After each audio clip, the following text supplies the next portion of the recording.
On December 31st, 1999, Russia's president suddenly resigned. But the real surprise wasn't the resignation, it was the man who replaced him.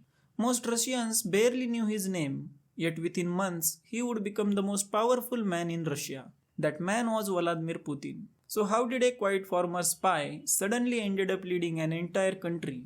To understand this, we need to look at Russia in the 1990s. After the collapse of Soviet Union, the country entered in a chaotic decade.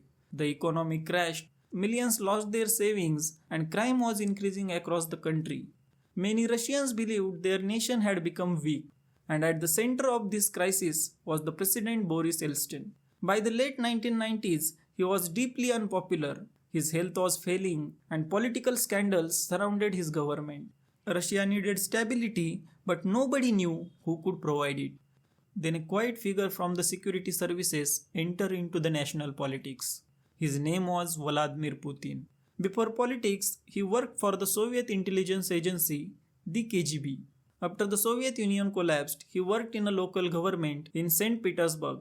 Putin was disciplined, reserved, and very careful with his words. Not exactly a typical political celebrity, but inside the Kremlin, loyalty and discipline mattered more than the charisma.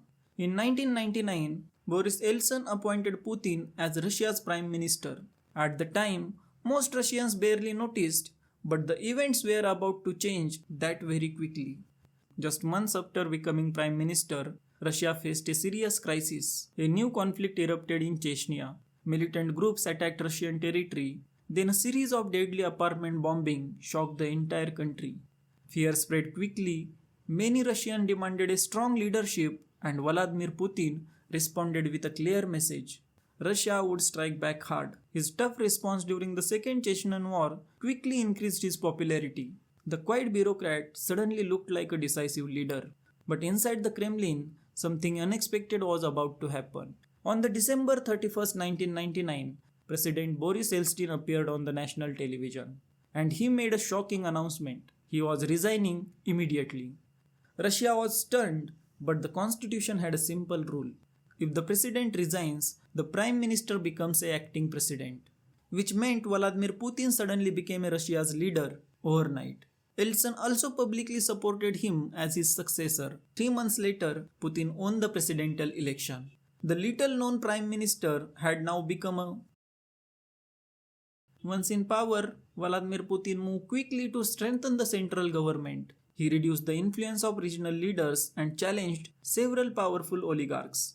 To many Russians, this restored the stability after the chaotic 1990s. But critics argued it also reduced the political freedom. Either way, one thing became clear. Putin was not a temporary leader. He was building a long-term system of power. And with that system, even after more than 2 decades, Putin is still one of the most powerful figures in the Russian politics. So what do you think? Putin's rise simply the result of crisis and timing? Or was the transition from Boris Yeltsin to Putin carefully planned inside the Kremlin? Let me know that in the comment section, and if you find this video interesting, make sure to like, share and subscribe.